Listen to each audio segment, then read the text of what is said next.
Hello friend, શિલ્પાસ કિચનમાં તમારું સ્વાગત છે। આજે આપણે બનાવવાના છીએ ટેસ્ટી અને ઝટપટ બની જાય એવી આલુ પૌવા ટિક્કી, જે બહારથી ક્રિસ્પી અને અંદરથી સોફ્ટ એવી બાળકોથી લઈને મોટાઓ સુધી બધાને ભાવે તેવી આલુ પૌવા ટિક્કી। તો તેના માટે આપણે લઈશું બાફેલા બટેટા, પલાળેલા પૌવા, લાલ મરચું પાવડર, ધાણા જીરું પાવડર, હળદર, મીઠું, આમચૂર પાવડર, ગરમ મસાલો, ગાર્નિશ માટે સેવ, લીલી ચટણી, ખજૂર આંબલીની ચટણી, મસાલાવાળા સિંગદાણા, ડુંગળી, કોથમીર અને તળવા માટે તેલ। તો સૌપ્રથમ આપણે ટિક્કી બનાવવા માટે બાફેલા બટેટા લેશું,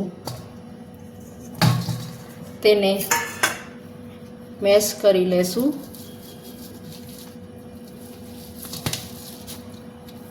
બધા બટેટાને એકદમ ક્રશ કરી લેવાના છે। હવે આપણે આ પૌવાને ધોઈને પલાળેલા હતા, જે સોફ્ટ થઈ ગયા છે, હવે એની અંદર એડ કરશું।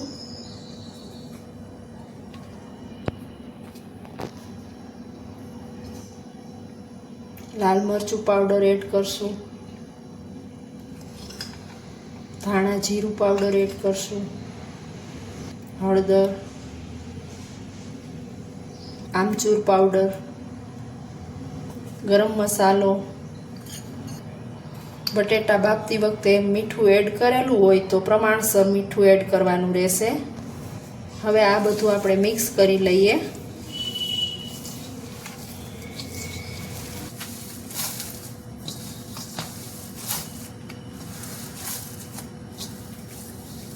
ટિક્કી વળી જાય એ રીતે બનાવવાનું છે। જો ટિક્કી ન વળે તો પાછા આની અંદર પલાળેલા પૌવા એડ કરી શકાય છે અને મિક્સ કરી લેવાના રહેશે। તો બધું બરાબર મિક્સ થઈ ગયું છે। તો આપણે ટિક્કી બનાવવા માટે હાથમાં સહેજ તેલ લગાવીને ટિક્કી વાળશું, જેથી હાથમાં ચોંટી ન જાય।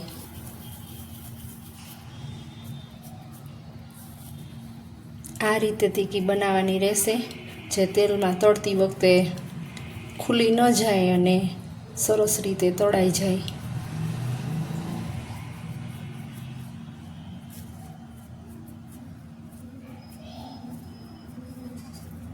આટલી જાડી, બહુ જાડી નહીં અને બહુ પાતળી નહીં, આ રીતે બનાવવાની રહેશે।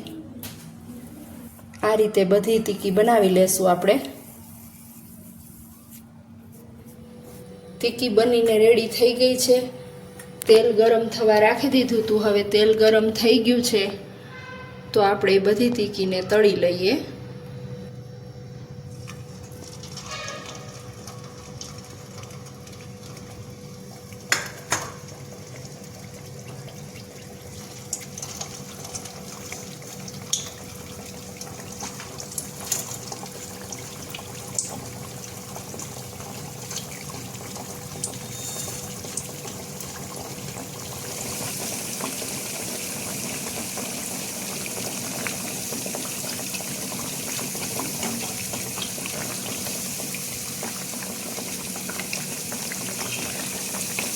આ રીતે ટિક્કીને આપણે પલટાવી નાખીએ।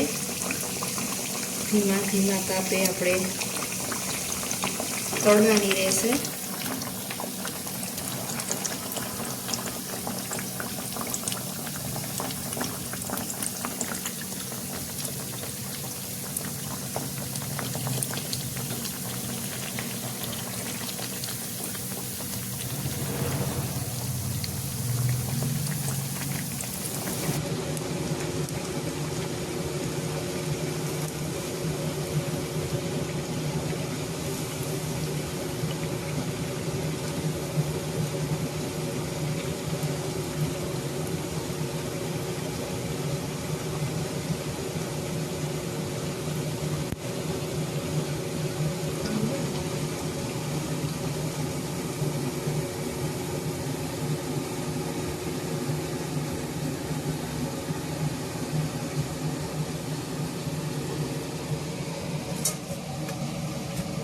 આ રીતે બધી ટીકીને તળી લેવાની રહેશે.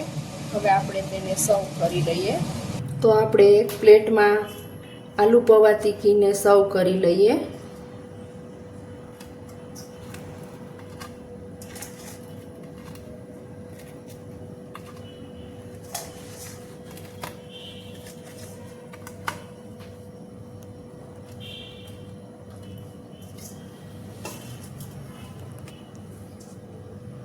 તેના ઉપર આપણે લીલી ચટણી લગાવી દઈશું.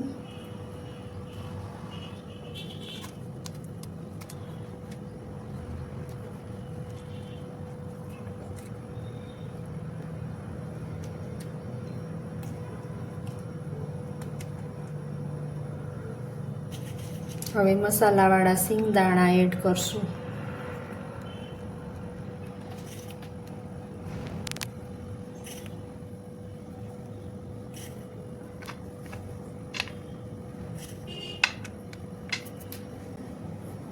હવે ડુંગળી એડ કરશું.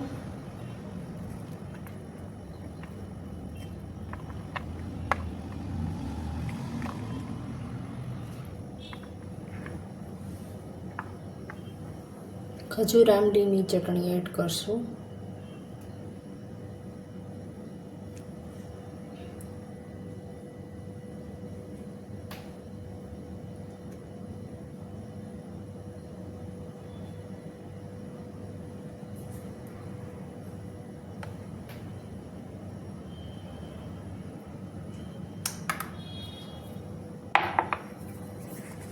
તેના ઉપર આપણે સેવ એડ કરશું.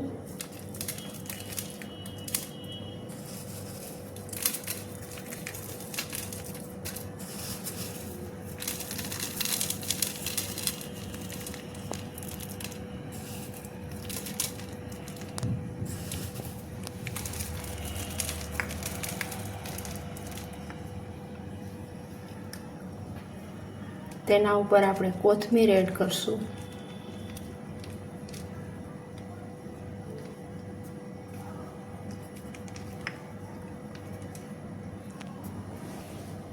તો સર્વ થઈ ગઈ છે આ આલુ પૌવા ટીકી. આ રીતે સર્વ કરવાથી ખાવામાં ખૂબ જ ટેસ્ટી લાગે છે. જો તમને મારી આ રેસીપી પસંદ આવી હોય તો વિડીયોને લાઈક કરજો, શેર કરજો અને મારી ચેનલને સબસ્ક્રાઈબ કરજો. બેલ આઇકન દબાવવાનું ભૂલતા નહીં.